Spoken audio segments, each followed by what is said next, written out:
have you all in our space. See lots of new faces. How many of you is this your first time at Cafe Commerce, just by a show of hands?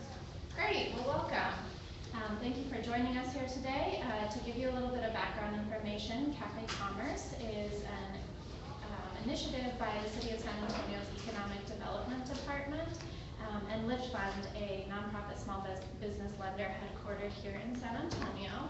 Cafe Commerce is a resource center for small business owners to get help in launching and growing their businesses, and is seen as a connector. And so being that connector, Cafe Commerce provides connections to many resource partners throughout the city, including the Lift Fund Women's Business Center.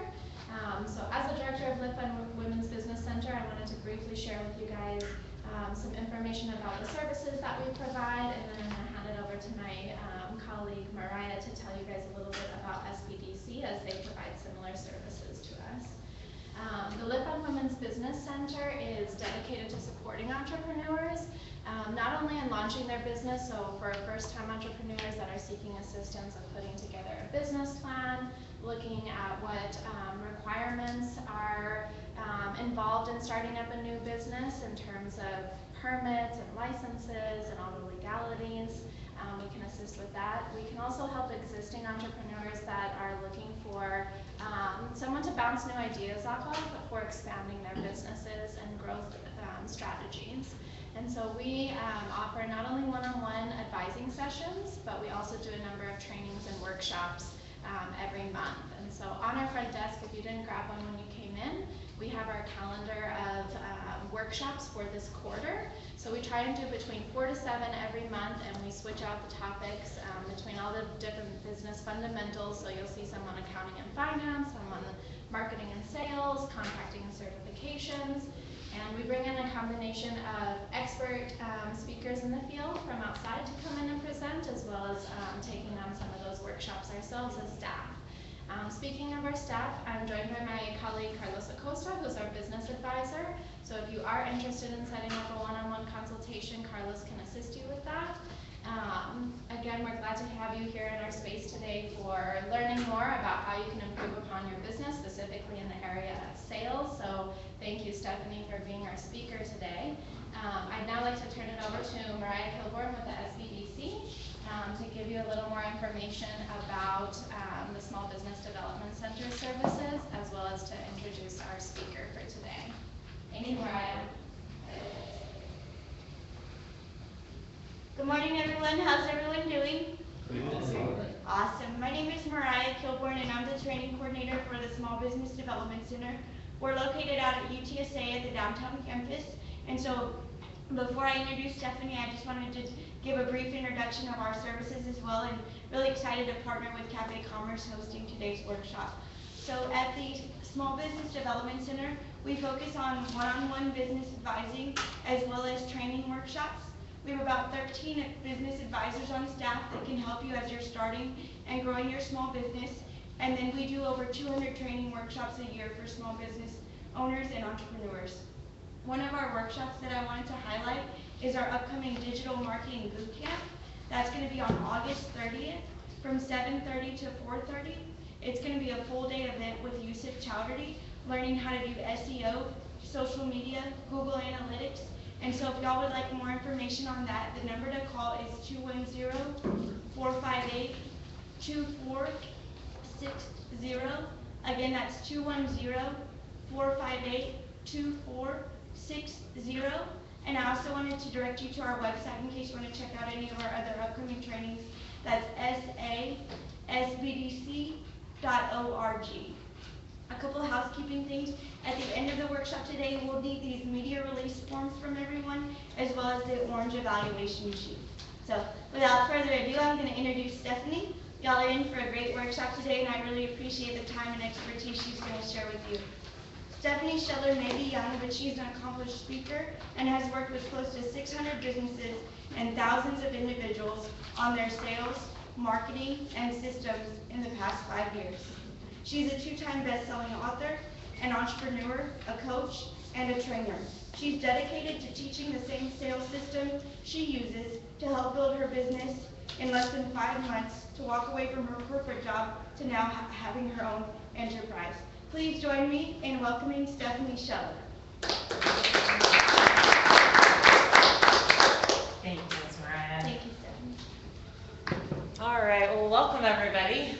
I've got a mic, but it doesn't actually project out for y'all, so I will just have to try and speak loudly and clearly for you guys. My name is Stephanie Scheller, in case that part wasn't clear. And I've been doing trainings with the SBDC for a little over a year now. We actually just had our 1-year anniversary. Funny story, just because I like starting things off with a funny story. My very first training I did with them, I did it on a broken toe. I was so eager to get out the door that I practically tore my toe off. It was an absolutely fantastic training until we pulled off my shoes at the end of the event and I had a big purple toe. So today I'm not working on anything like that, but I am here to have fun with you guys. For me, a lot of this is actually having fun with y'all. And I'm a trainer, I'm a teacher at heart. So if you guys have questions, I want to encourage you guys, even though we've got the camera rolling, we can edit stuff out. We don't have to have you on the camera. The goal is just have me for the most part on the show. But if you have a question, please, please, please, don't be afraid. Stop me, raise your hands, get my attention. I want this to be about you. The whole reason that I do this is to give you guys training, give you guys tools so that you can actually go make more money. Which is why this is one of the coolest trainings that I get to do, because this is one of the trainings that you could actually walk out of here right away and just go start making more money right off the bat. Because there's, well, we'll talk about that in a little bit, but this is one of my favorite ones to do. So really quickly, I'm trying to move so everyone can see me here, but we're going to be talking about just a handful of things today. The first thing we're going to break down are 3 mindsets that it's really important that you wrap your head around if you want to be successful in sales, particularly in lead generation. If you can't get these 3 things through your head, you're really going to struggle to be able to generate leads for yourself. Once we've gone through that, I'm going to walk you guys through, I didn't even count them up, but I think I've got like 10 or 15 different lead generation strategies I'm going to walk you guys through so that you can walk out of here and right away, hopefully, start making some business. Possibly even this afternoon. I've had people come back 1 week later to let me know, wow, Steph, I used XYZ and I'm busy now. I'm so full, I only came to say thank you, I've got to go take care of my clients, which was probably the coolest story I ever got to hear. So let me walk you guys through the process overview real quick. This is the sales process, and this is really cool to me because when I started in sales, right off the bat, I was really, really good. I mean, I walked onto the sales floor and I started closing deals. Now, that was before I realized I was a sales rep. At that point in time, I thought I was a marketing consultant, so I was going out and finding clients to work with me as their consultant, which was great, except for that as soon as someone said, hey, Steph, you're doing great in sales, I panicked. I completely froze up, and I didn't want to be a sales rep. So I just froze, and I did nothing for 6 weeks straight.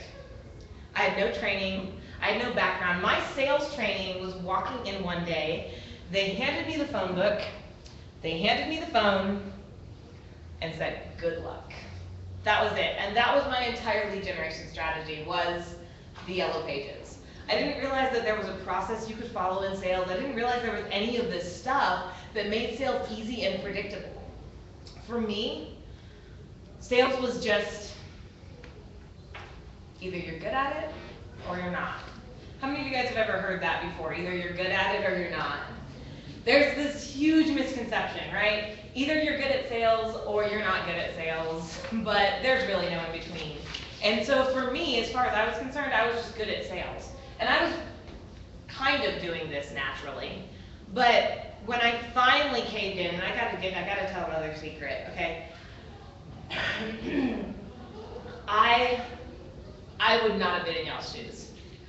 When I started in sales, I did not want to learn. I thought I had this figured out. By the time I got okay with being a sales rep, I was fine. I did not need help. So my mom was trying to talk me into coming and getting some training, and I kept telling her no. And when I finally sat down and realized there was a process to sales, and that I could follow that process and get regular, predictable results in my sales, it absolutely blew my mind.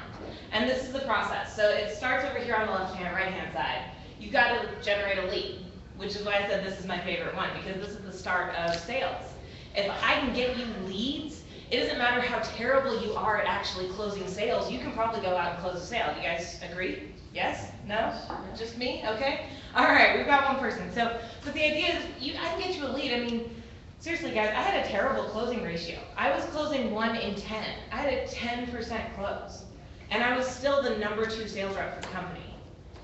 Because I just generated more leads than anyone else. So lead generation is absolutely huge. In fact, I'm gonna show you guys how to set this up because there are 2 pieces of this sales process that should be automated. There are 2 pieces of the sales process that you should not have to go do all the time.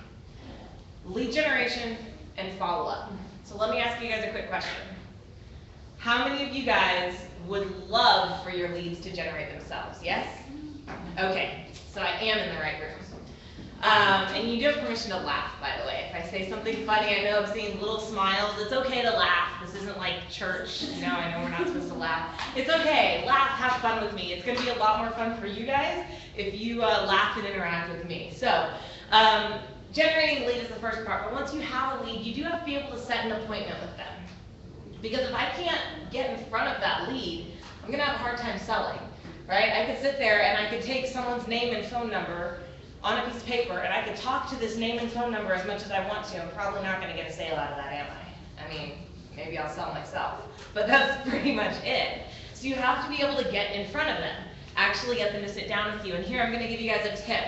When it comes to getting them to sit down with you, the trick is that you have to give them value for the appointment. You see, we get so caught up again and again and again with, hey, if you meet with me, I'll show you how to save money. Hey, if you meet with me, I'll make your life easier. Hey, if you meet with me, we'll work on X, Y, Z. But here's the thing to think about. How many times do you sit there and say, I don't want to sit down with you for a half hour and just get sold? Right? I'm not alone in thinking that, am I? Everyone sits here and you're like, I don't want to go sit and be sold. That's ridiculous. So you have to give them something to give them just to sit down with you. If I were to sit here and offer you, when I was selling advertising, and I sold advertising for 3 years. When I was selling advertising, what I would do is I'd call the business owner up and I'd say, hey, I'm a marketing representative with XYZ company, and here's what I'd like to do. If you're willing to sit down with me for a half hour, we'll go through what you currently have set up for your marketing. And if I can give you any ideas on how to improve it, I will. And then if one of our programs happens to work with what you're already doing, that'd be great. And I can give you that information at that time. But I gave people, my goal was just to give people value just to show up to the meeting. Because if I can sit down with you and say, hey, let me help you look through your marketing and give you some ideas to improve your marketing whether or not we work together, there's a lot more incentive to saying, hey, you want to sit down with me so I can pitch you on my program? Right? So when you're trying to get appointments with people, offer them some sort of reason just to sit down with you. And I guarantee is one thing, it doesn't always have to be money. See, sometimes we get caught up on this idea that I have to give money, I have to give physical value for them to sit down with me. Well, that's not always the case. In fact, there's a lot of value in information. You know how I can prove that? Because you guys are all sitting here today. You took time out of your day to drive down here and show up because you knew you were going to get information on how to generate leads for your business. So give them value just to show up. Once you're inside the appointment, the first step is to build trust and rapport. How many of you guys have ever heard this phrase? People buy from people they like and, can you finish the sentence? Trust. People buy from people they like and trust. If they don't like you and they don't trust you, they're not going to buy from you. There are too many other people in the marketplace that provide your service. Right? I'm not alone. I have competitors in this marketplace. Yes, is that anyone out there that's standalone, they've got a monopoly on their market? No. Apparently the diamond mines do, but we do not. None of us are quite that lucky. So we have to compete. And that means if I don't like you, I don't have to buy from you. I can just go find someone else that can provide me with that service. So you have to figure out a way to get them to like and trust you. Usually this means connect with them on a human level. Like treat them like they're a person, which seems like common sense. And yet for some reason, when we get into the sales cycle, we end up needing to be reminded to treat people like human beings. So, build trust and rapport, then identify their needs. We're gonna talk about this one very briefly today. As we talk about networking, we're gonna talk about this one just very, very briefly. But really, the idea behind this one is don't go in unprepared. Have a list of of questions you wanna ask them, so that you can get to the point and not drag it out for 30, 45 minutes before you can figure out what they need from you. Once you've identified their needs, you have to share the benefits of why working with you versus working with someone else is gonna be their ideal option. And once you've done that, now it's time to close and handle objections and follow up on the back end.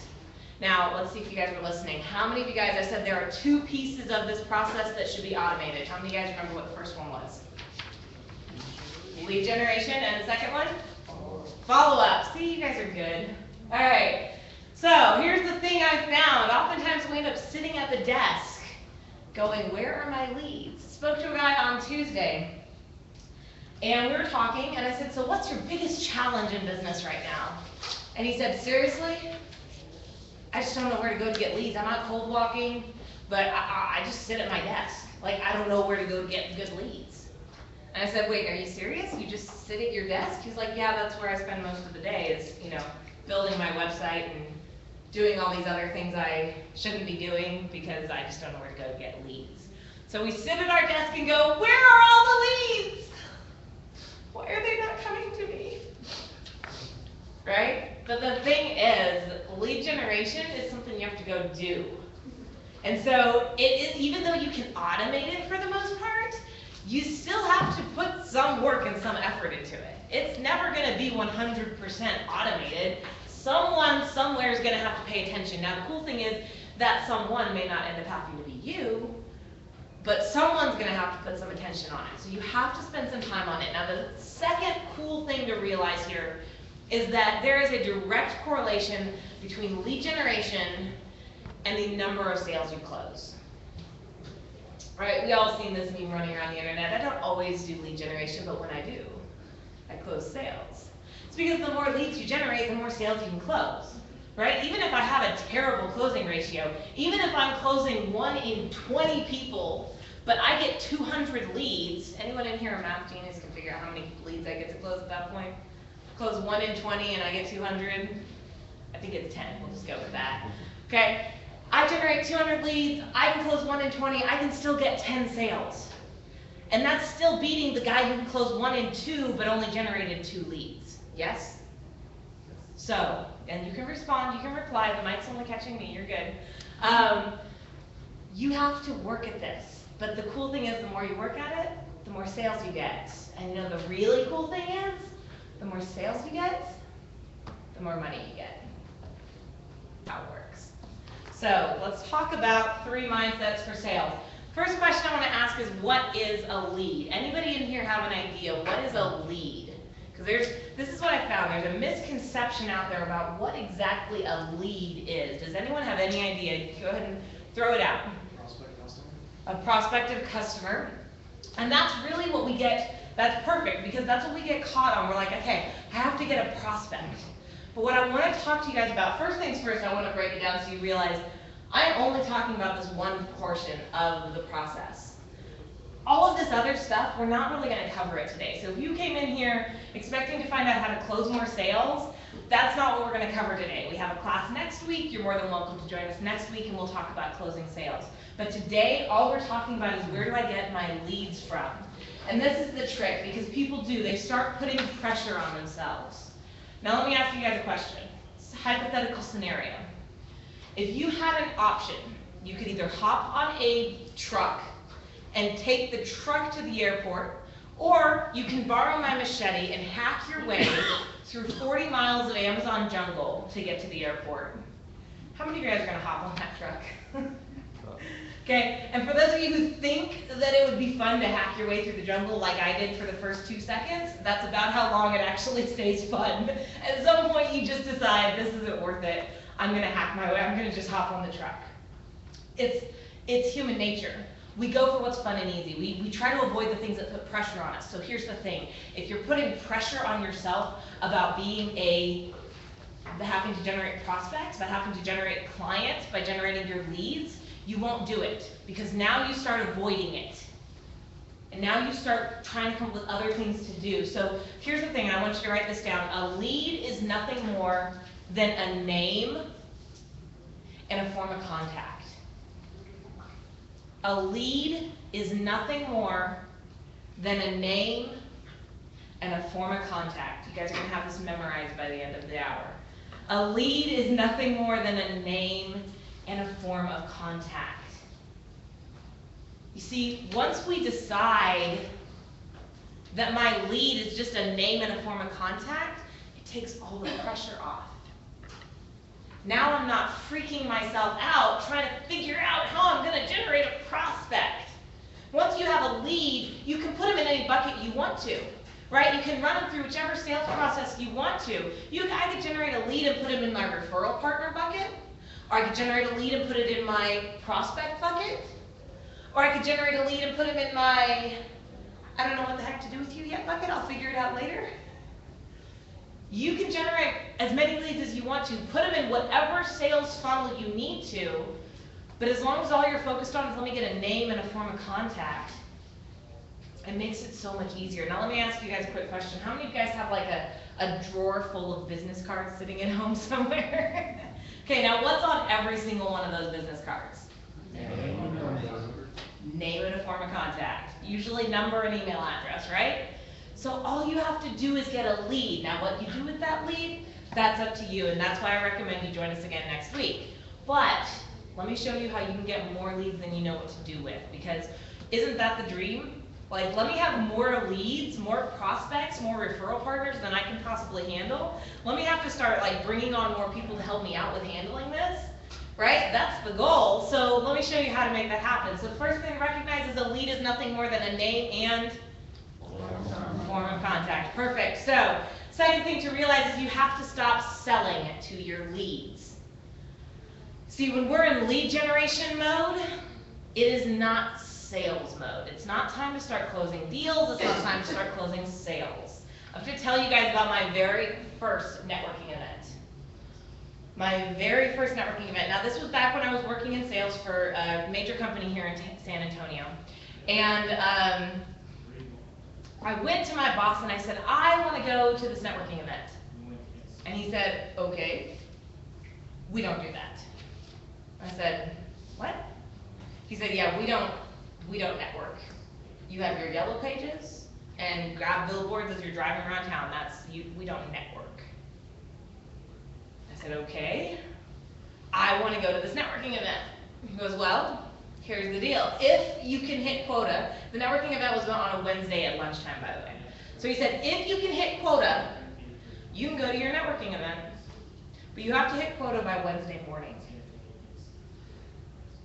Now, I was really good in sales. I always hit quota. In fact, I usually hit double quota, but it didn't usually happen until like Thursday night, Friday morning when the final crunch was going on and we're all freaking out trying to figure out how to hit quota before the end of the week. So I'm sitting here and I'm like, okay, I have to hit quota either Monday or Tuesday, basically, is what he just told me. So I spend weeks trying to hit quota, Monday or Tuesday. Weeks and weeks and weeks. And finally, I hit quota Tuesday night. I came into the office, I was so freaking excited. I came in, I walked up and I said, guess what? And he was like, what? I was like, I hit quota. I'm going to the networking event. He was like, I don't care. You're not my problem anymore. Get out. I was like, okay. So I went to the networking event. So I show up at the event and I'm so excited, right? I have worked my butt off to be here. So I show up at the networking event and the guy who's running the event walks up and he goes, hey, so great to see you. Thanks for coming in. We shake hands. And then he takes me over, he goes, you gotta meet this guy. Takes me, introduces me to the guy, and this guy starts telling me all about his company. Now this gentleman happened to be involved with a network marketing company, and I have nothing against network marketing companies, except for the way that this particular one was handled. At the event, he's telling me everything about his network marketing company. Everything. And I'm standing there, and I'm kind of doing this number.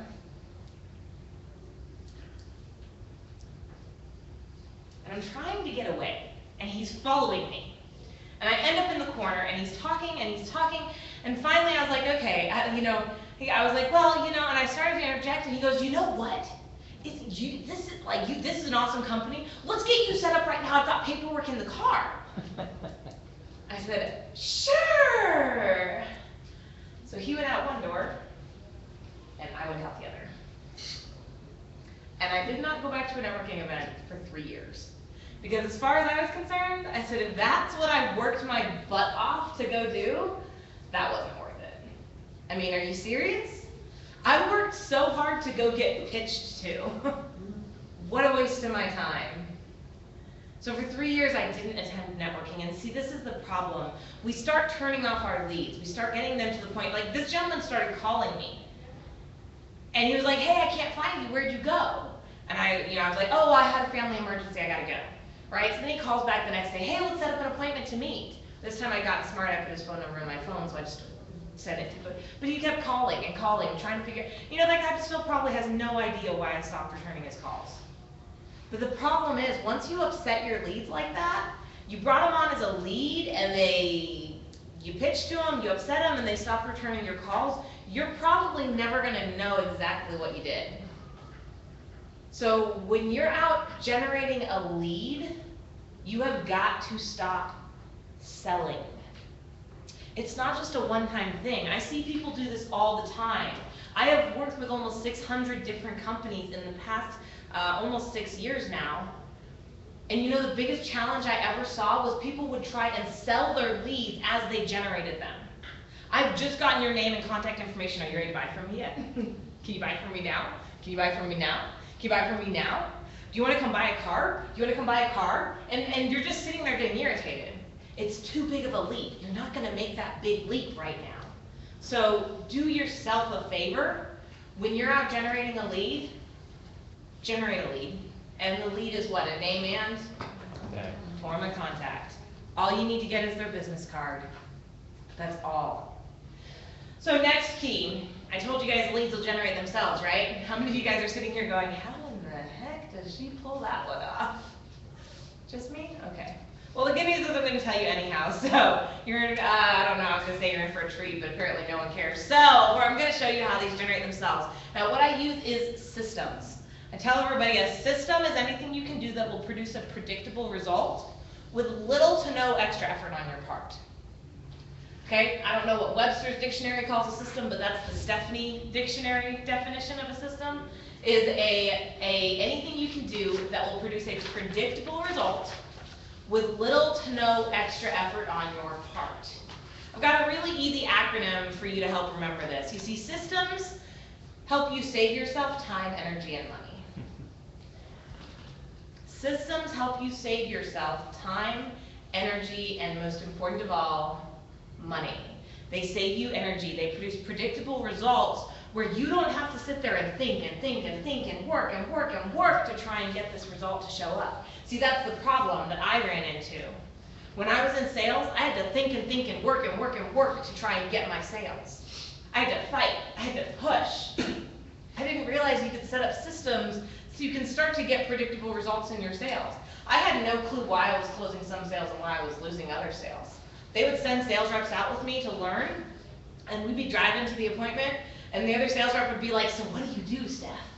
I'd be like, just watch. I have no idea. Like, that was it. I just said, just watch. You're going to have to dissect it. It wasn't until I actually got trained that I started to realize, oh, wow, you can produce a predictable result with little to no extra effort on your part, because systems save you time, energy, and money. So let's talk about these actual systems. The first piece I'm going to teach you guys is to have an appointment setting or a lead generation goal. First time I heard about this one, holy cow. The guy I was working with at the time, he said, Stephanie, I want you to generate 5 leads a day. Now I looked at him and I said, okay, let's clarify something here. I've been, up until this point, I was a sales rep, working for someone else, doing sales full time. Now I'm a business owner, and I have to handle the sales and the marketing and the delivery and the employees, and you want me to generate 5 leads a day. Now, just to be clear, Eric, I wasn't generating 5 leads a day back when I was doing sales full time. So how insane are you? I mean, dude, that's 25 leads a week. Okay, I may not be great in math, but I can at least do 5 times 5. And he said, yeah, well, wait a second. Now inside I'm all like, oh, thank God. He has figured out that this is a crazy, insane goal. This isn't gonna work. And he goes, so, don't you work on Saturdays? Yes. He goes, so I think that's 30 a week, right? I'm just like, what part of 25 is impossible did you not get, man? He's like, Steph, if you do lead generation my way, it's gonna be the easiest thing you've ever done. But here's the thing, how many of you guys have heard of the peaks and valleys of sales, right? You're closing deals, it's awesome, oh my God, where did they go? You have no deals to close. So you're scrambling, and you're racing, and you're scrambling, and you're rushing, and you're hurrying, and you're trying to close deals, and the next week you are closing deal after deal after deal, and you're just like, oh, this is awesome. And then the following week, where did they all go? And so you live this cycle, right? For me, my cycles ran in a month. First 2 weeks of the month, I'd be freaking out trying to figure out where are my sales, where are my sales, where are my sales? Last 2 weeks of the month, I'd be closing deals, processing deals. Next 2 weeks of the month, I'd be freaking out, couldn't figure out where my deals went to. Well, you know, the problem was, as soon as I started getting involved with closing deals, I stopped generating leads. See, not having goals for your lead generation is a huge part of where those peaks and valleys come from. If you don't want to have to be freaking out one week and riding high the next, and then freaking out the next week, you've got to set a goal for yourself.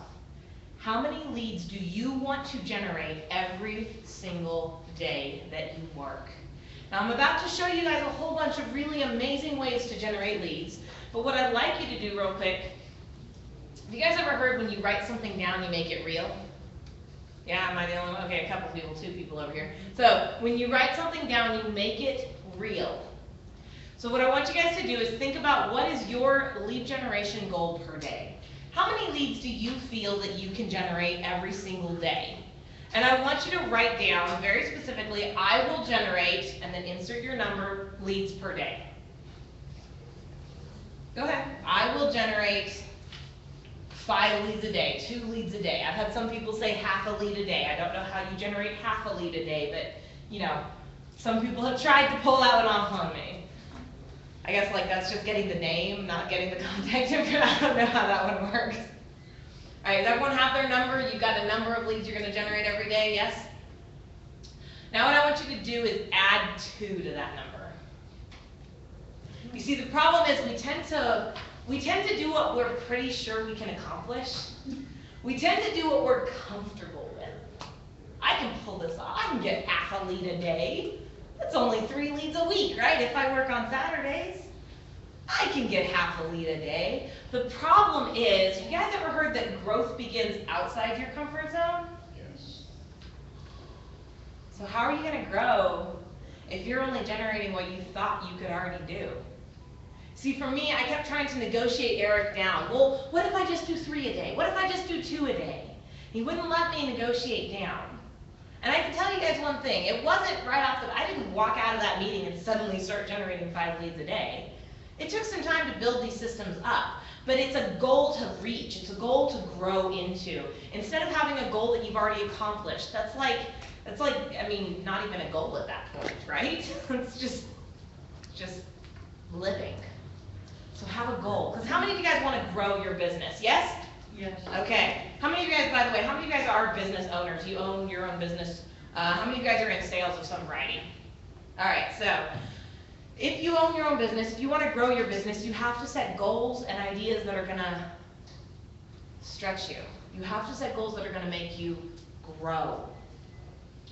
So set goals for your lead generation. So now everyone has a goal, so let's talk about how to make these actually happen. First one, most popular one is networking. Now, you guys already heard my terrible networking story, so let me show you guys how to not network like this gentleman did. Let me show you guys how networking actually became one of the most valuable lead generation strategies that I have ever implemented. In fact, there was a point in time in my business when networking was generating 90% of my revenue. San Antonio is definitely a small city, or big city, small town, right? Everyone knows everyone. And it comes back to what I talked about earlier. People buy from people they like and what again? Trust. So they have to trust you, and that's where networking comes in. Now, I'm going to go into quite a bit of detail here. I'm going to talk about the purpose of networking, how to build your elevator pitch, and I'm going to talk about the golden ticket, as I call it, because this is like the one area everyone comes up to me after class and goes, wait a second, so can we talk about this a little bit more? So I'm going to break it down a little more, even though we're going to take it a little bit beyond the lead generation aspect. I'm going to give you guys a little bit more ideas on how to properly network so you can walk out of here, because it is so powerful, because it is such a big deal that it is that important for you guys to know all these pieces. So let's talk about the purpose.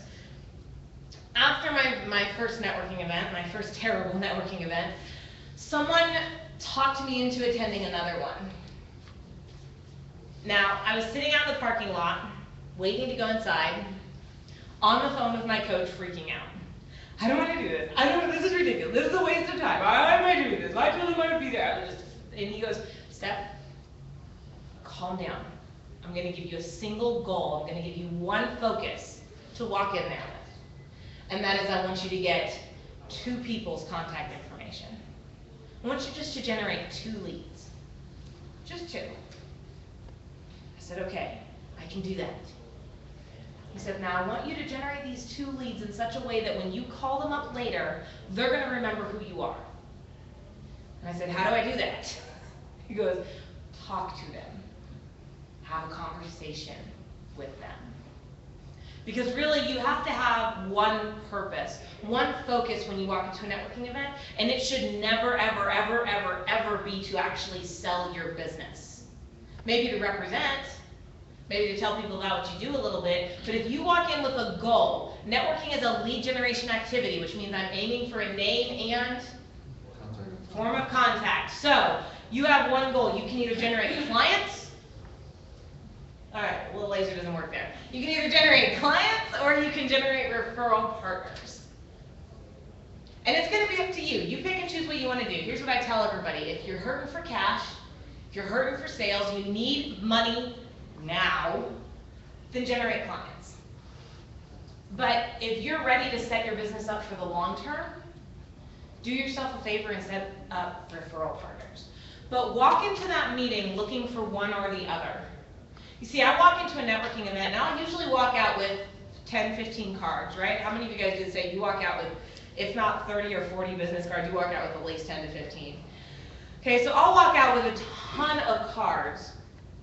And what I always do, now I'm very lucky, I'm a lady, I have a thing called a purse.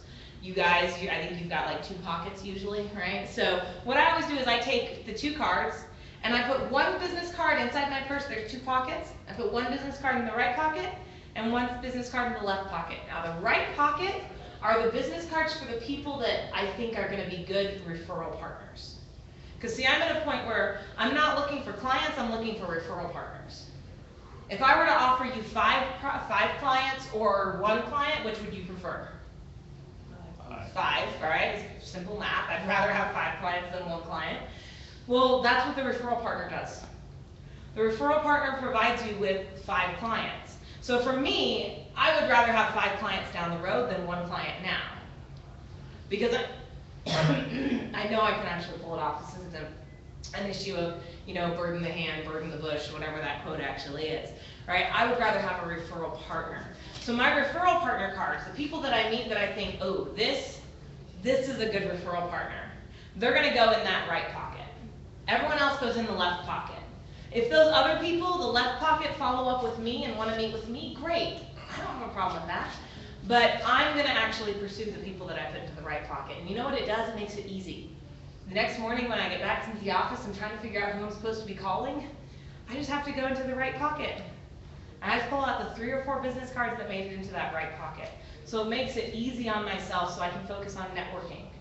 And when you're at the actual event, you have to be able to tell people what you do, right? Now we gotta laugh about this, right? Because the elevator pitch, as it's been called, has gotten some of the worst coverage, like the worst bad press ever. There are entire books out there about how the elevator pitch is antiquated and no longer needed.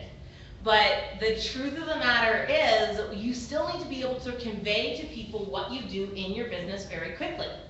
And if you've ever been to a networking event where you have to stand up, talk about yourself, sit down, and then the next person stands up, talks about themselves, and sits down, and it goes around the table. You guys have all been to those events? Yeah? You have to find a way to stand out from the crowd. Because if you're sitting in a room full of 60 people, what's the likelihood they're going to remember yours? Not very high. You have to find something that's going to allow you to stand out. So as much as people want to say the elevator pitch is antiquated, and I get it, yes, to some extent it is, because the elevator pitch stemmed from a time when we all worked in office buildings and you had to be able to tell people what you did on the way down from the office at the end of the day in the elevator. We don't do that anymore, but you still have to be able to convey to people what you do and why it matters very quickly. We may not have quite the attention span of a goldfish, but I think we're only slightly better, okay? Goldfish have 2-second attention spans. If you're ADHD like me, sometimes I only have 2 seconds as well. But for the most part, we don't have very long. You have to do something to get people's attention. So let's walk through the 4 pieces. And I'm gonna teach you guys, what I'm teaching right here is what I call the essence of a script. How many of you guys have ever heard of scripting for sales? Yes? How many of you guys, as soon as someone says scripting for sales, start thinking of something like, thank you for calling tech support. Your call may be monitored or recorded for quality assurance purposes. My name is John. How can I help you? You're going, sure thing, John. Right? Okay, so that's not what I'm talking about. What I want to give you guys is something a little bit different, because when we think scripting most of the time, we start thinking of that. We start thinking of stuck and stuffy and non-responsive. Okay, but the thing is, scripting really is the golden bullet of sales. This is what you're going to do that's going to help you produce these predictable results over and over again. And scripts work when you teach the essence of a script. Have you ever been to a high school play? How many of you guys have ever sat through a high school play of some variety? Okay, I used to actually write and cast and direct plays with not even high school kids, like even younger. All right, and every so often we'd have one kid who's, the one kid who got the monologue, right? Because when you're writing plays for little kids, you don't give them monologues. So one kid would always have to get a monologue, and it would invariably, he'd run out on stage, and he'd start the monologue, and then halfway through, you could just tell he lost his place. So he's sitting there and he's got to restart the whole monologue in his head. And so the audience has to sit there and listen to the whole monologue all over again. Now, how many of you guys think you will lose all of your clients if you force them to sit through the monologue twice? Okay, me too. So I want you to pick up on these 4 pieces that are the essence of the script. This is the pieces of the script. So if you get lost, all you have to ask yourself is what comes next. We can remember 4 things, right? We can remember up to 7. That's why our telephone numbers are 7 letters or 7 numbers long. So you can remember 4 things. And really, well, we'll talk about that in a second. First one is the introduction. You have to tell people who you are and what you do. Otherwise, they're sitting there wondering who you are and what you do. Right? I'm Stephanie Scheller with Scheller Enterprises. We're a sales training and business coaching organization right here in San Antonio, Texas. Pretty simple, pretty basic. It doesn't have to be long. You don't have to tell them. So we do sales training, and we do one-on-one coaching for business owners and one-on-one coaching for sales reps. And then we also do consulting inside of the businesses. And oh my goodness, they totally just tuned you out. Just give them the overview. Stephanie Scheller, I work with Scheller Enterprises. We are a sales training and business coaching organization. That's all they need to know, okay? Now you have to give them the hook. You have to give them a reason to care. Because otherwise, you're just a name, and as Charlie Brown's teacher goes, wah, wah, wah, wah, wah. Okay, so you have to give them something to care about. Usually this is something that stands out in their head. So you know what I've done a couple times? I'll walk up to the front of the room and I'll say, you know what? 7 out of 10 of you guys will be out of business by next year. Everyone in the room, you can hear a pin drop every time I do that. Everyone in the room is sitting there mildly insulted and wondering what the heck this chick is doing standing up there when she doesn't even know me. And I say, well, that's the national statistic at least. And that's what I'm here to change. Through proper education, right, which moves into the next phase. But you gotta give them something that hooks them. Something that goes, hey, pay attention to me. I'm important. Usually this is funny or shocking of some variety. What I do recommend is you have it be something related to your industry. It really is random to just stand up there and start quoting jokes that have nothing to do with you, okay? You can quote the joke if it's funny and you can relate it to your industry, but make sure that your hook gets people's attention. You know, the other thing I've also used, I'll stand up and say, we are in the midst of a terrible conundrum, and I'm not talking about politics. And usually there's a joke or a laugh, right? And then I say, okay, we set up, and then I go into my description or my ask. Now I'm letting them know a little bit more detail. I've told them who I am, I've given them a reason to pay attention to me and to care. Now I have to give them some detail. And so you have one of two options. If you're attending this networking event regularly, consistently, then you could probably ask for a referral of some variety. When you say, hey, I'm trying to get connected to someone at the Valero organization, or I'm trying to get connected to, you know, Jimmy John Bo Bean's magic hattery. I don't know, making stuff up, right? But you ask for a referral, or you can give them a description. So if I stand up there and say we're in the midst of a terrible conundrum, I need to describe why. We live in an economy that requires small and medium-sized businesses in order to keep the wheels of the economy turning. And yet for some reason, we've set up an organization, we've set up a structure that's putting these individuals out of business as quickly as they get into business. And that's what I'm here to change through proper education, training, and coaching. Give people a little bit more information then. But until that moment, see, as soon as you go into all that information here at the intro, and you just do what we call the throw up, right?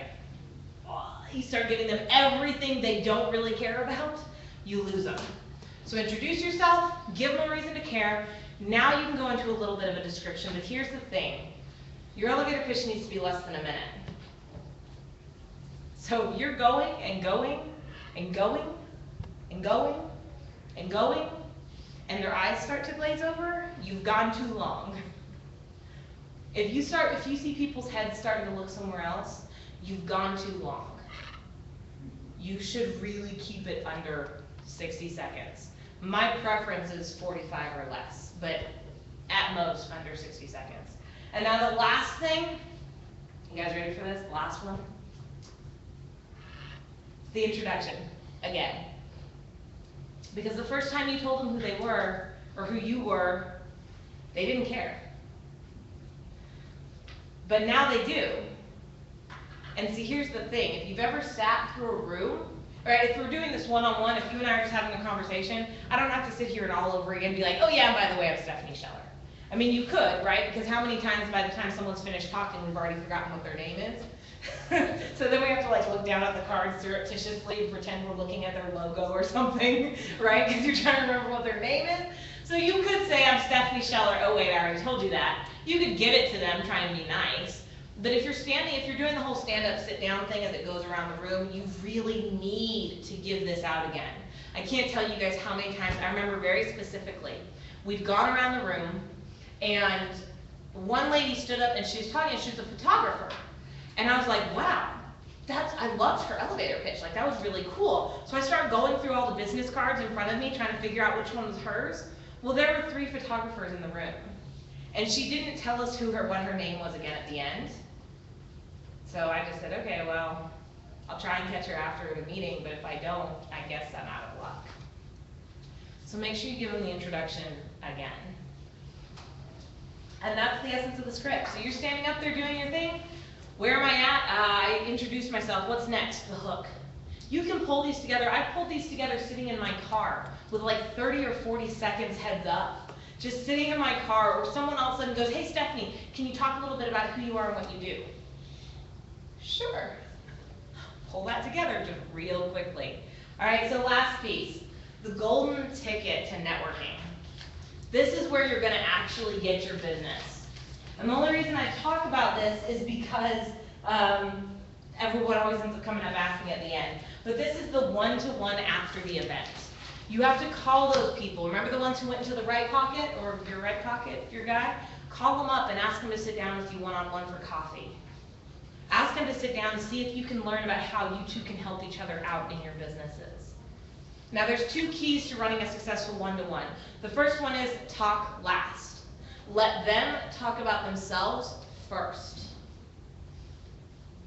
You see, whenever they're doing a lineup of speakers, they always say, hey Stephanie, when would you prefer to go? And there's really 2 times when you want to go. You either want to go first or you want to go last, because they're the most memorable, right? Well, whenever possible, go last, because last is what everyone remembers. So let them talk about themselves first, because if you start talking first, the problem is you're going, and all I can think about is, what am I going to say? Ooh, and I've got to remember to tell them about this about me. Oh, and I got to remember to tell them about this about me. And so now in my head, I'm not really actually paying attention to anything you have to say. So let them get that out of their system. Let them talk first. Let them talk to you about their needs and their wants. Let them talk to you about why they run their business the way they run their business. And then the second key is be prepared. Have a list of questions to ask them ahead of time. Instead of winging it once you show up at the meeting and then sitting there staring at each other blankly, have a list of questions you can ask them, even if it's just 3 or 4 questions. My favorite questions are always, what do you do? How do you do it different from everyone else in your arena? And why did you get into what you're doing? 3 very easy questions that people will have to take time and think about answering, so that we're not sitting there and that gives them the chance to tell me everything they need to about themselves. And now I'm not sitting here wondering if they're ever going to stop talking, because I'm guiding the conversation. So it allows me to let them talk first while getting information out of them that I know is going to be pertinent and I'll remember it. So be prepared. Referrals, these ones are so much fun. How many of you guys love a good referral? Yes? Okay. We all love referrals, because referrals are so much easier to close than everyone else, right? I don't have to worry about building trust with you. Someone's already pre-qualified you. This is awesome. So there's 2 techniques I use for referrals. We're going to go through these very quickly. First one is to have a referral system.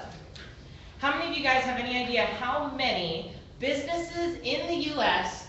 rely on referrals for more than 90% of their business? Any ideas?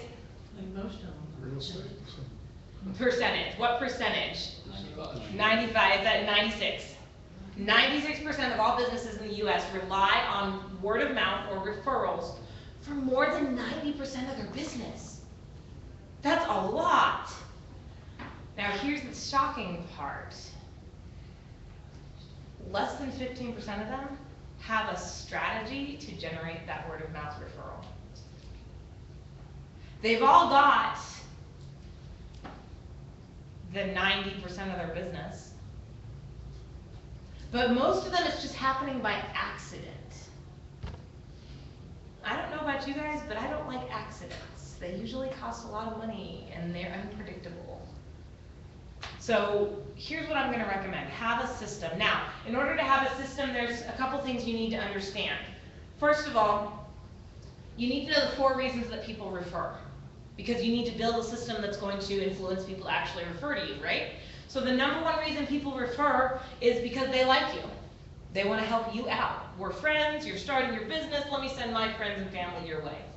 Okay? The second reason they refer is because they want to help someone else out. You did a good job, and now I know you're going to take care of my best friend, so I'm going to send my friend to you. Now these 2 reasons, these are pretty much the main reason people get referrals, for the most part, right? We rely on just 1 and 2. Well, that's only 50%. So if you're relying on just 1 and 2 to get your referrals, you're missing out on 50% of the business you could be getting. So the number 3 reason that people refer is because they're incentivized. I sat down with a lady once, and she was supplemental insurance. And we're sitting there, we're talking, we go through the meeting, I liked what she had to offer, I got the insurance. At the end, she goes, okay, so let's play a game of tic-tac-toe. I'm like, okay. She pulls out a sheet of paper, and it's got, the nine lines, right? 9 boxes with slides inside them. She goes, if you can give me the names of 9 of your friends and family members that you think the supplemental insurance we just talked about will help, then what I will do, and in my head, and I've already stopped her, in my head I'm going, yeah, I'm not giving you 9, honey. Like, I'll give you 2 or 3. I'm not giving you 9, and I'll give you the 2 or 3 people that I know won't answer the phone, just to be nice, but I'm not gonna give you 9. And then she goes, if you give me these 9, anytime I get 3 of them in a row to sit down with me, I'll send you a $50 Visa gift card. I said, oh, let me take out my phone real quick. And then I started texting all my friends and family members saying, hey, I'm sending someone your way, so real quick, make sure you at least meet with her. Right? Because now I was incentivized. I'm like, wait, that's like $200. Yeah, I will so do that, right? So she asked, she incentivized me to actually give her the referrals. It wasn't just a, hey, if you like me type of thing. Because here's the thing, even if I like you a lot, that's not gonna be first and foremost in my mind. Even the most self-giving person in the world still spends 24/7 with themselves. We are still our highest priority. If you are not alive, if you are not safe, you can't take care of anyone else. So we focus on taking care of ourselves. So give them a reason, give them something that takes care of them. So incentivize them. Now here's the thing, you need to find something that you're comfortable giving as an incentive. Don't just try and give away, don't give away the world, right? If you're not comfortable giving out a $500 gift card every time someone sends you a referral, don't give them a $500 gift card. Right? Find something you're comfortable with as your incentive. And the last reason people send referrals is because you ask. But you have to actually ask. You see those business cards and those signs that say, we love your referrals, right? Or what's the phrasing everyone uses? The highest compliment you can ever pay me is to send me the referrals of your friends and family. That doesn't work. How many times have you seen that and gone, oh, I need to send them a referral now? No. Right? It always makes me laugh. I get people all the time who are like, well, I've got that on my business card. I'm like, really? And how many times did someone get your business card and then say, oh, I should refer you too? They're like, couple. I'm like, okay, how many times have you passed out your business card? Because a couple out of 1,000 is not a good ratio, just to be clear. So you have to ask. So the first reason people refer, anyone remember? They like you. The second reason? They like someone else. The third reason? You incentivize. And the last reason? You ask. When you combine all 4 of these, it's a deadly combination. You will get more referrals than you know what to do with. And I'm going to show you guys real quickly. So this is the referral form that I've used. We've been using this with the sales trainer that I've worked with for a long time. You've got a copy right in front of you. And here's what I'm going to do. I actually give you guys a copy because I want you to have this because it's a great way to do the ask for the referral, so it'll walk you through it. So the first thing that you have to do is there has to be some sort of introduction, right? So you've got my name and contact information there. And then you have to educate them on what makes a good referral for you, because just saying, hey, I would love your referrals doesn't usually work either. So let them know what makes a good referral. Well, for me, I've got to educate, right? You guys all know exactly what I do at this point. You've been sitting here listening to me for an hour. I do this. I come into companies and I do training on any topic as far as it pertains to systems, sales, or marketing for businesses. Great referrals for me are the organizations that are listed right there. Anyone from mortgage companies, real estates, car dealerships, chambers of commerce, chambers of commerce, I tried to do it again, All right, Chamber of Commerce is a great one. These are all people, and you may know anyone, a friend, a family member, a spouse, that may be members of these guys. Now here's what I'll do. Everyone who's been able to fill out all 3 of these, and either email it to me or send it to me, I've got a copy of a book called 21 Ways to Close More Sales. It's a short little read, it'll take you about 30 minutes to get through, but you'll get 21 different ideas on how to generate more sales in your business and close those sales. And anyone who's been able to give me a filled out form with all 3 of these, either in person after the event or if you email it to me, I will send you a digital copy of 21 Ways to Close More Sales. It's really that simple. It's a great way to get your hands on something that can help you out for very little. And I can tell you guys this, I've received so many of these sheets of paper at this point that it's gotten to the point where it's actually hard for me to follow up with them. I've had to hire someone else to help follow up. But that's all I ask for. I ask for referrals. I educate you guys on what I do and what I'm looking for. And then I give you a space to give me that referral information. See, that's the key. Sometimes we ask for the referral and we forget to tell them how to get that referral to us. And we give them the idea that it's okay for, you know what, you just take your time and just send them my way. Well, how many times has someone said, hey, I sent someone your way, and you're like, oh, they never came, right? And you're sitting here going, why didn't they show up? I thought, and the other person's going, I don't know, they needed you, I thought they wanted you, and you're both totally lost. Well, you know what happened? Life got in the way. They got busy, they didn't have time to call you. It's up to you to call them. So your job is to get the contact information. Don't leave it up to them to send the referral out. And that's why I send out this form, because I don't care if you send me referrals or not. Trust me, it's not gonna make or break anything for me. I want you to have a physical reminder of why you need to ask for referrals. Ask, educate, provide a way for them to get the referral to you, and then ask again.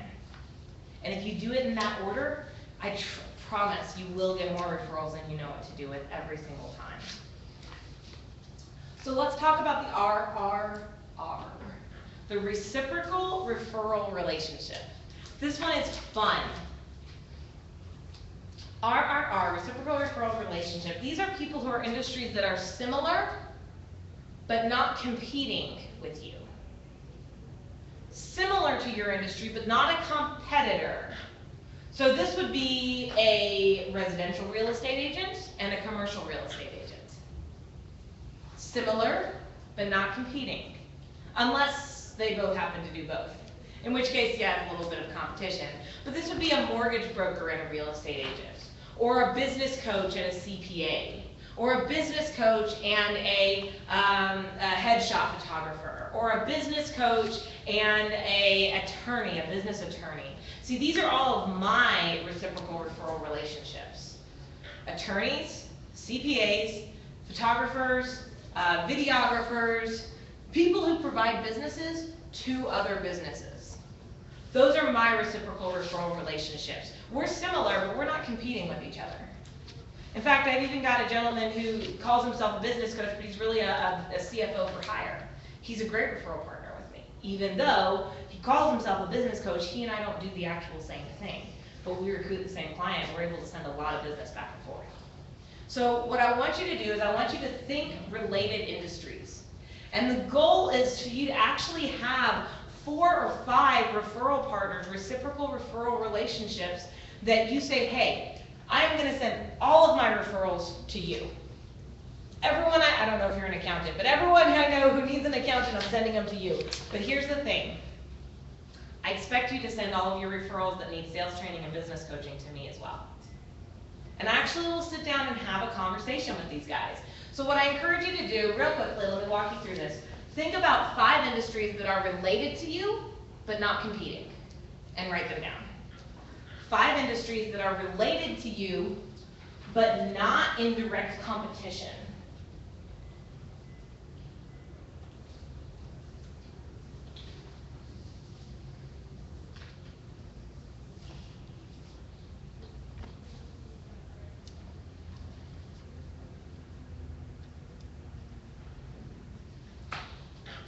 Once you've got your 5 industries, and I know some of you guys are still thinking and trying to write, so I'm talking very slowly, trying to give you time to get it written down. But once you have your 5 industries, I want you to think about who is the best person in that industry. Who's the person, when you think of this, man, that's the person that pops to the front of your mind, right? So I sit here and I go, okay, who's the best life coach, life success building person? Tony Robbins. That's the best person in the industry, right? That's the guy. That's the name I've got written down, and he doesn't know it yet, but one day he'll be my reciprocal referral partner. We'll get there. But think big. Who is the person you want to be your reciprocal referral relationship? Who's the name that when you think of this industry, that's the guy in the industry, or the girl. I'm not gonna judge, guy or girl. Who's the person? Write that name down next to the industry. And if you really can't think of who the heck to write down, you could always try going home and Googling it. But I'd like to try and get you guys to do as much in class as we're working as I can, because usually once you go home, where does your notes and your sheet of paper end up? Yeah, no one wants to admit it. But they all end up in the desk, under the bed, under in the folder, right? And then you pull them out 6 months later and you're like, oh my gosh, this was so cool, right? So write it down now, because the likelihood you're gonna get back to it later is very slim. So who are your reciprocal referral relationships? Now to build these relationships, there's 2 things you have to focus on. The first thing to focus on is this last R, relationship. This is not slam bam, thank you ma'am. This is not let's meet at an event and hey, let's be reciprocal referral partners. Okay, great. And then you walk away and you don't see each other again. And then you sit there and go, well, he's not sending me any referrals. Right? So this is not that. This is a relationship. Go out to coffee with them. Take them out for lunch. Get them to take you out for lunch. Find people you like spending time with. Because if you want to do this one right, and trust me, this one could generate 20, 30, 40 referrals a month on its own. But if you want to do this right, you have to build a relationship. And that means you have to give first. See, so many times I have got people who, they show up and they look at me and say, you know, Steph, he just never sent me any referrals. I'm like, oh, well, did you send him any referrals? Well, I'm not going to send him a referral till he sends me a referral. And I'm like, you want to bet how much he's sitting on the other side of the world thinking the exact same thing? Everyone's sitting here going, I'm not going to send a referral until she does. You know what? Send 1, send 2, send 3, 4, 5. If you get to 10 referrals and you still haven't gotten one back, then it's time to have a conversation and a concern about that. And you can, you know, every so often you'll have to do that. I had to have one with the CPA I'm working with. I said, we send him referral after referral after referral, and finally I called him up and I said, hey, so the referrals I've been sending you, are they not good or something? Because I'm not getting any back. He was like, oh yeah, no, we need to figure out a way to introduce you to my clients. I was like, yeah, we do. But I gave first, right? I'm not gonna sit here and be like, hey, why didn't you send me any referrals? Hey, why didn't you send me any referrals yet? All right, look, let me give. It's a networking group I attend. The motto is givers gain. Givers gain. Give first. You'll get it back. But focus on giving first. I can't tell you guys, every single day I get blown away by how many people come up to me wanting to give, wanting to do something for me for free, because I come out and I do these trainings and I help people all the time. And it blows me away again and again. But you know what? In order to get those people who wanted to design my logos for free and do my headshots and all these things, I had to get out here and actually start giving first. They weren't just going to walk up to me randomly on the street and say, hey, you look really pretty. Can I design a logo for you?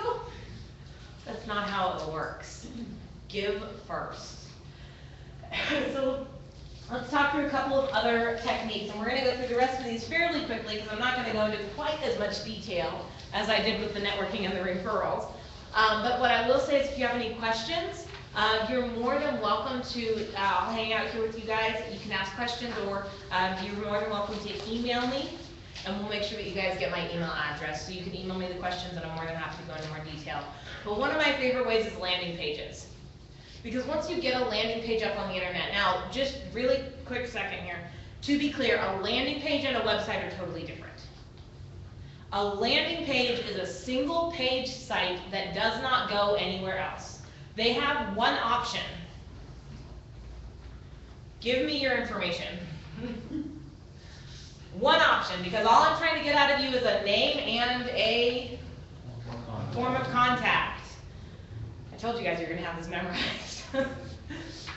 They have one option. They can't go check out About Us and learn more and this and here and blog and Facebook and then get lost in the netherworld of Facebook and never make it back to my site. They have one option. Give me your information. This page is up on the internet. Anyone can find it. And people send me these contact forms all the time. You know the great thing? It took me, I don't know, maybe 6-8 hours to get this whole thing put together, get it up online. And now I don't have to do anything about it. We've got it connected so it's getting promoted, because that's the key, right? Just because I put a page online does not mean I'm going to start getting clients from it. Doesn't mean I'm going to start getting leads from it.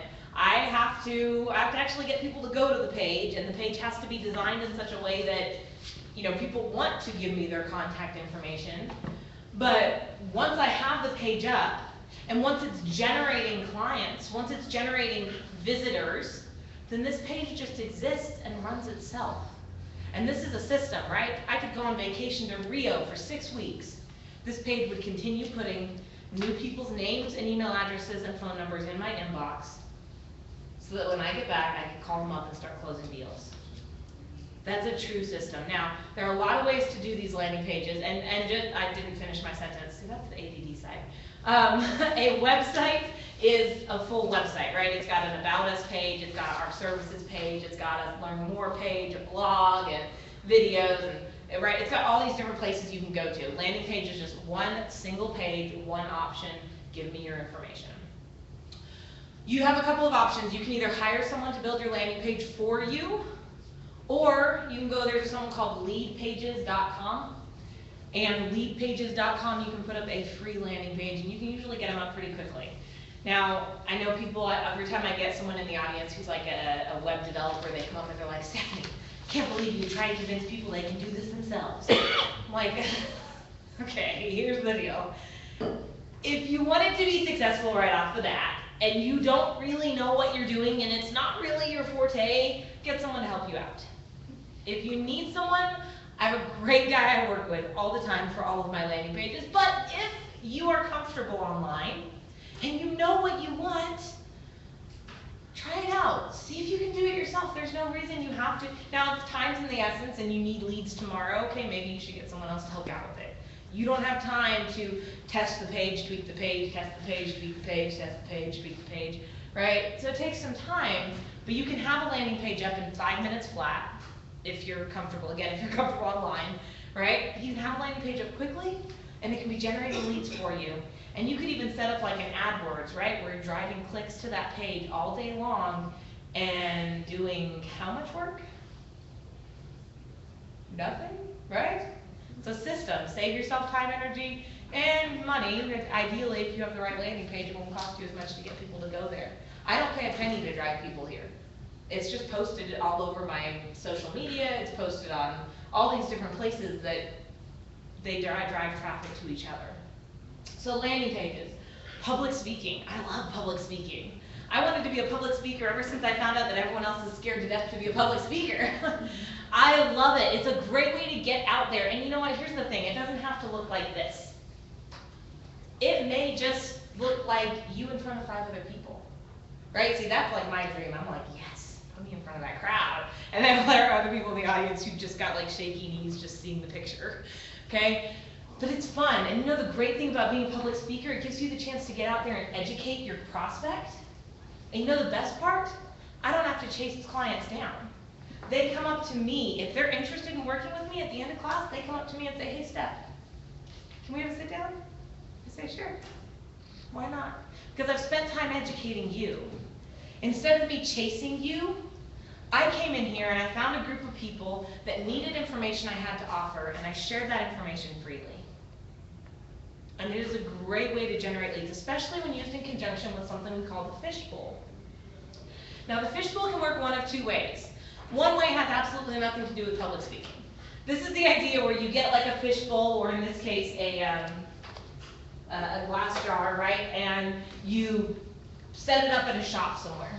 So I have a client who does photo booth rentals for weddings and stuff like that. And so I told him, hey, you know what? Get a fishbowl, or in this case, a candle jar, and go to a couple of bridal stores and say, hey, I'm gonna give away a photo booth once a month for a bride to have at her wedding. Can I put this up? And then on the front, you just across the bottom, you say, hey, free photo booth giveaway once a month. Enter to win. And then you give them a little slip of paper. It looks something like this. It requires them to put their name, their phone number, their email address, so now you end up with what? Leads. Name and a form of contact. Now you have everything you need, right? So that's one way you can work it, and I highly recommend it, right? Because that's a true system. I could set this up, go on vacation to Rio for 6 weeks. Rio's, of course, front of mind right now, right? But I could go on vacation to Rio for 6 weeks, come back, go around, pick up all of the glass fish bowls, do one drawing for a free photo booth giveaway a month out of all 6, and generate 30, 40, or 50 leads overnight or in 6 weeks. I had one client, she went out, she got three bowls and set them up. She's a massage therapist. She set them up at 3 different gyms in her area. She went back a week later and she had 67 people who had put their name and contact information in there. And all she had to do was give away 1 hour massage and call the rest of them and say, hey, you didn't win, but would you like to book one? I've got a discount for you if you do. Such an easy way to generate a qualified lead. Now the other way to do it is the way I'm going to use it, which is when you're public speaking. So what I'm going to do is I'm going to pass this around the room, and you're going to have a chance to win a bottle of wine and one of either of my 2 books. All you have to do is throw either your card, or if you don't have a card, I've got a slip of paper you can fill out, put it in there. And I'm going to be very upfront and honest. I'm going to tell you exactly what I'm going to do with your contact information. I have a newsletter that goes out twice a month that's information just like this. If you're not interested in being in the newsletter, do me a favor, either on the slip of paper or on your card, write down no newsletter, and I will make sure you don't get added. I'm not looking to build a list of people that I can throw on there who don't want to be on there. I only want to be talking to people who actually want to hear from me. The other thing I'm going to do is I'm going to send your contact information to my assistant. She'll call you up and she's just going to ask 3 quick questions. 1, what was your biggest takeaway? 2, what's something Stephanie could improve? Because I need to learn, I need to grow, and those 2 questions help me know what to focus on. And 3, would you like 10 minutes over the phone with Steph? She'll sit down and we'll talk about what your biggest challenges are and give you a couple of ideas on how to overcome them. If you want the 10 minutes, great. If you don't, no big deal. I've done plenty of those without selling anything. It's my way to give back and get to know you guys better. So if you're interested, awesome. And if you're not, I'm not going to lose any sleep over it, and I'd really prefer you didn't either. So while I finish talking, we'll pass this around the room. And by the way, the 2 books, the first one, Friend Power, is like a business success book. How do you get success in your life with the people that you spend your time with? The second one is Getting Past the Gatekeeper, and this is a sales book. So for those of you who struggle with getting past the secretary or the spouse who won't let you talk to the husband, that's the book for you. You'll have your choice between the 2, and if you're over 21, I don't know if we have anyone who might not be in the room. If you're over 21, you can walk out with a bottle of wine. So I'll start this here and pass this around while I finish the training. Real quick, who needs a slip of paper? Okay. David, can I get you to pass these out real quick? Just because I've got the mic. If you need it, raise your hand so we can get it to you. If you don't need it, just go ahead and put your hand down. Okay, so that's the fishbowl. And trust me, it is one of the coolest ways to generate a ton of leads very quickly. Because either you're giving away something they want, which in this case, hopefully I'm giving away something you want, or you're getting their attention by doing the speaking first and then asking for their contact information. Now, I always tell you, if you're going to do the speaking, be very clear about what you are going to do with that contact information. Because how many of you guys have ever given out your contact information and then you ended up on like 30 lists? Yeah, I have too. And for me, that's really not acceptable. But you get people who sit in the audience and they sit there and they worry and they wonder if you're gonna give away all their information and sell their information. And you need to make sure if you're gonna do this in conjunction with public speaking, you need to be really clear with them that that's not what the purpose of all of this is, okay? So, while you guys are writing down information, we'll move on to the next one. Any questions on the fishbowl, public speaking, referral systems, networking, anything like that so far? Everyone's like, nope, you're talking, doing enough talking. Okay, so one of my favorite ones is social media. I love social media as a lead generation tool. It is possibly one of the coolest ones out there, especially because no one uses it as a lead generator. They all try and do sales through it, and social media doesn't really work for closing sales. It never really has. I mean, I know some people who close deals with social media, but for the most part, use it as a lead generator. Because as soon as you post something and someone clicks like on Facebook, you now have their name and what? Form contact. So if I post something and I get 30 or 40 or 50 people to like it, how many leads did I just generate in like 30 seconds? Right? This is so cool. And then you call them up all later. You start conversations with them later. I do this through LinkedIn, I do this through Facebook, I do this through YouTube, I do this through Instagram, I do this through Twitter. You just post good content out there, which we'll talk about in a second, and you can generate so many leads just from the people who interact with you. It's really, really powerful, but you have to post good content. See, that's the thing. People post this out there and say, hey, you want to buy this hat? Hey, you want to buy the hat? Hey, did you want to buy the hat? Hey, did you see the hat? Did you want to buy my hat? And the person's just sitting there going, no, I don't want to buy your freaking hat. Right? So just post good content. See who interacts with it. Give away information. Thank you, dear. See who interacts with it. And then those are your leads.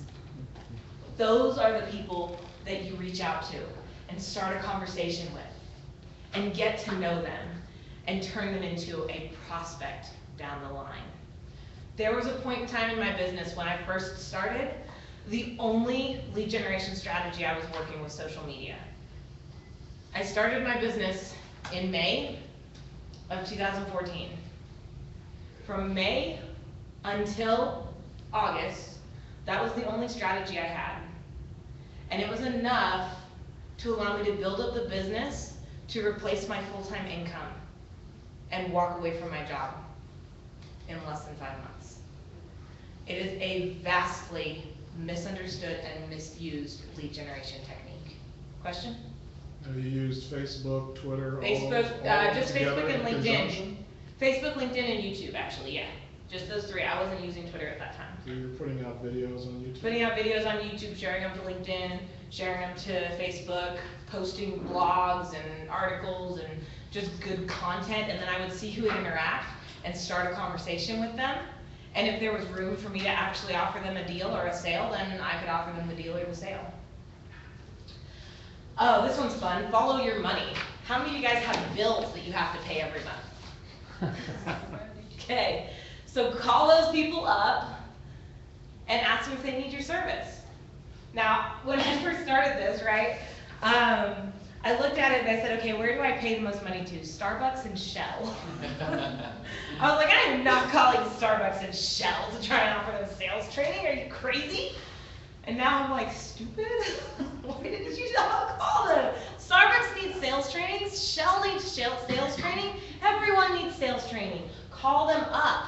You never know where you're going to end up. I have ended up in front of mayors. I have ended up in front of governors. I have ended up in front of CEOs of Fortune 500 companies just by calling and not even knowing who the heck I was talking to. Because as soon as I figured out who it was, I got all nervous. But before that, up until that point, I was cool. I was fine. I was just like, yeah, I want to work for you. He was like, okay, let's talk. Call. Just try. Try it out. But trust me, you can generate very quickly, generate leads just based on where you're spending your money. POI, a person of influence. This is someone who leads other people to action. This is someone who has influence over your target market.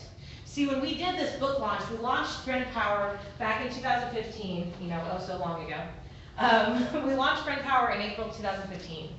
And one of my big strategies for getting the name for this book out there was to go to people like my sales mentor, my life coach, my public speaking coach, all of these people who have large followings, and ask them if they would tell them about this book that was just launching. And in 2 days, we got over 4,000 downloads of this book. Just by getting the people who already had followers to promote it to their followers. It's kind of insane how far it can go. Now here's the thing, when you get a true POI, someone who has a wide network, who has a wide sphere of influence, this is someone who has influence over a lot of people, and you're asking them to promote you to their sphere of influence. They're not going to do it just because you walk up and have a pretty face. They need to trust you. They need to know you. Spend time building a relationship with them. Give first. This isn't a reciprocal referral relationship. This is me walking up and saying, hey, Tony Robbins, let me give back to your organization first. Let me build some social currency with you to the point where you want to help me out when I come to you and say, hey, would you help me out with promoting this book? And what I did was I actually asked them to promote a landing page, not the book.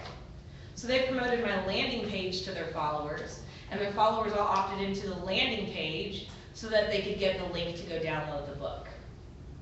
So it was a little bit more complicated than it needed to be necessarily, but by forcing everyone to opt into this landing page first, what did I get? Leads. 4,000 leads in 2 days. Yeah. So, kind of a powerful one. So find people who are leaders in your industry. Find people who are leaders to your prospects and ask them to work with you. And then of course you've got traditional advertising. Now here's the thing with traditional advertising. Usually this costs money. Up until now, most of the stuff I was walking you guys through costs, even for networking, $3, $7 for lunch, right? It's not that expensive. This stuff usually costs money to get a good website up, to buy a list. Now you don't have to buy a list. You could go into Google and type real estate offices and pull all the real estate offices off Google if that's your audience. So you could use a list from Google or from the Yellow Pages if anyone happens to have Yellow Pages around. But you can pull lists elsewhere, but most of the time you can go buy a list as well, which again costs money. You've got the internet, you've got radio, you've got television, you've got magazines, you've got newspapers. These are all great as long as you remember to treat them as a lead generation source. See, the problem with these ones is that people start treating them like a sales source. And they put out an ad on the TV or the radio that's supposed to do the selling for them, instead of just generate the lead. Find some way to get someone to give you their contact information through your newspaper ad, your website, your radio, whatever it is. And so here's the thing, haven't you guys ever run radio or TV or newspaper ads? Just a handful? Okay, so if you ever do this, you're gonna find very, very quickly that your sales rep is gonna want you to try and close a sale by using it. They're gonna want you to, hey, post this to get them to buy from you. You're gonna have to fight them on it. Say, no, I wanna post to get their contact information. Trust me, you will have a much higher success rate. And I would so much rather generate 30 or 40 or 50 leads than 1 or 2 sales. Because those 30 or 40 or 50 leads, maybe they don't buy today, but maybe all of them buy by the end of the year. So use these sources to generate leads.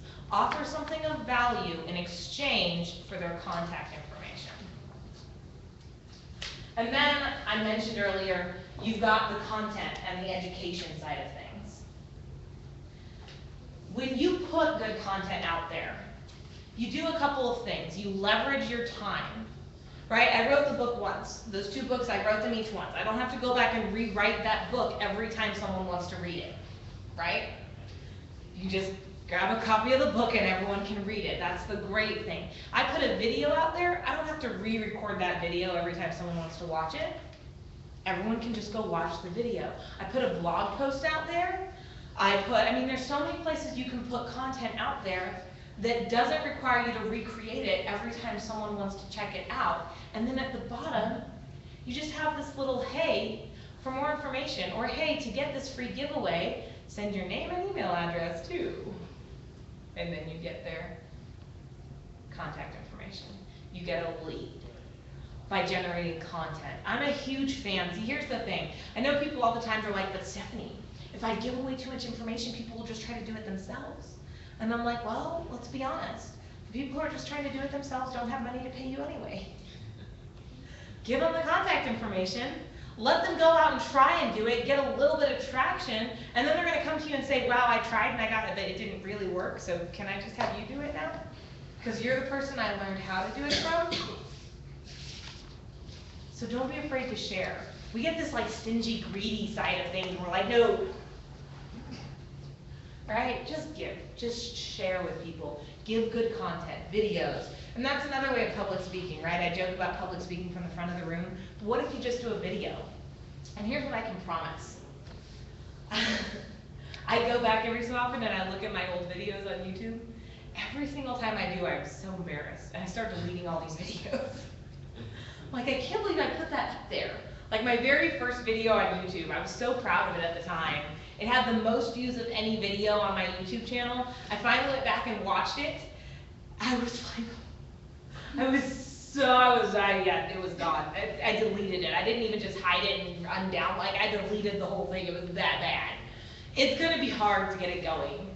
Just get the information out there, but make sure you don't do. I have a friend who was he's been putting out 3 videos a week, every week for 3 years.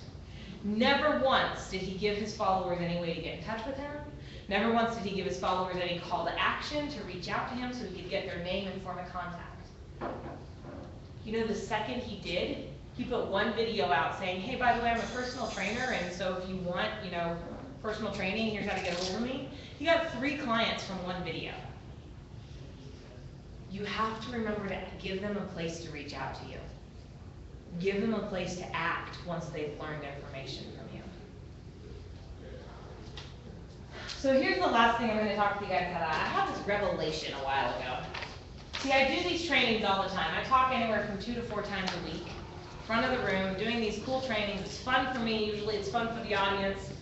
Sometimes I have more fun than the audience does, but usually it's fun for everybody. And you know what? I was starting to find it was getting frustrating because I would come out here and I would give you guys all this awesome information. Not you guys, but the you guys in general, right? So I'm like, I come out and I give you information on goal setting and time management, sales and lead gen, all these great things. Why am I not getting more success stories? Why are more people not calling me up? And I get people who call me up, but you know, there's 30 people in the room and 2 of them have a success story, seriously? I know this stuff works. What's the difference? Well, you know, I realized something. Everything I teach is a verb, right? Goal setting, lead generation, appointment setting, time management. These are all verbs. Now, how many of you guys remember from, I don't even remember when I learned about this, way when we were all super young, right? Verbs are things you do. Verbs are words that show action or being. It's right. I grew up with the Schoolhouse Rock videos. Verb, it's what you do, right? So you know we sang this all the time. And then I realized something. You know, we kind of forget. We think about lead generation as a noun because it's a thing, right? It's a thing inside the sales process. So we start to think it's a noun. And it's this beautiful lead generation. You get this great sheet of training and information, and it goes on your desk. And it goes on your desk. But the thing is, it's a verb. You have to go actively do this stuff. You have to go outside of your comfort zone, as we talked about earlier. You have to step beyond what you're used to doing to get results that are more than you're used to getting. You have to take action. If you want to generate leads, if you want to set appointments, if you want to close sales, you have to take action. And so right now you have a choice. You can walk out of here and I can guarantee you one thing. You will never be more fired up to take action on what you just learned today than you are right now. You will never be more interested in revolutionizing your lead generation process to set up systems so you can go on vacation and come back and find new leads in your inbox and all these great things going on for yourself than you are right now. So you have a choice. You can go home and you can start working on these right now, and by home I mean office or home. Or you can go home and you can put them in the shelf, you can put them in the desk, you can put them in your binder, you can type them up into your computer and not touch them again. Because here's what you have to realize. Sitting on this information and going out and implementing this information, see, they're both verbs, sit, implement, but only one of them is going to make you money. So thank you guys very much.